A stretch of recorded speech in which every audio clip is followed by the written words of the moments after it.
दोस्त की मेहंदी रात में घर शोर से भरा हुआ था। मैं तोहफे तरतीब दे रही थी कि उसका देवर मेरे पास आया।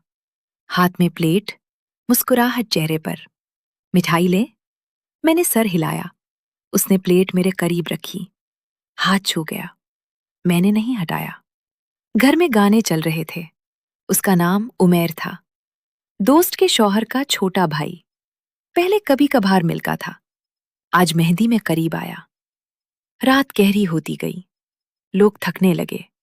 मैं छत पर चली गई। ठंडी हवा चल रही थी। उमेर भी पीछे आ गया। यहाँ सुकून है। मैंने कुछ नहीं कहा।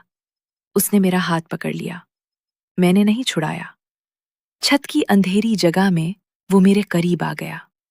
रात की हवा में उसने मेरे बालों को छुआ और मेरे माथे पर होंठ रख दिए, हल्के से। मैंने आंखें बंद कर ली। दिल तेज धड़कने लगा। उस छत की खामोशी में हमने एक दूसरे को महसूस किया। दूर से आती गाने की आवाज, चांदनी और जिस्म की गर्मी सब मिल गए। सांस तेज चलने लगी। हमने एक दूसरे को मेहंदी रात में कबूल कर लिया। नीचे घर भरा हुआ था, ऊपर सिर्फ हम दो। कपड़े रात की हवा में हल्के हो गए। वक्त का पता नहीं चला। जब अलग हुए तो उमेर ने मेरा हाथ दबाया और सर हिलाया। वापस चलो। मैं नीचे आई। वो भी अलग रास्ते से दाखिल हुआ। रात भर नजरें मिलती रहीं। कभी कभार भीड़ में दबकर करीब आ जाते। लम्स हल्का सा हो जाता। मेहंदी खत्म होने के करीब मैं फिर छत पर गई। वो पहले से मौजूद था। हमने छत पर फिर एक दूसरे को महसूस किया। शिद्दत ज्यादा थी। सांस भारी हो गई। अगले दिन मेहंदी गुजर चुकी। उमेर आम रहा।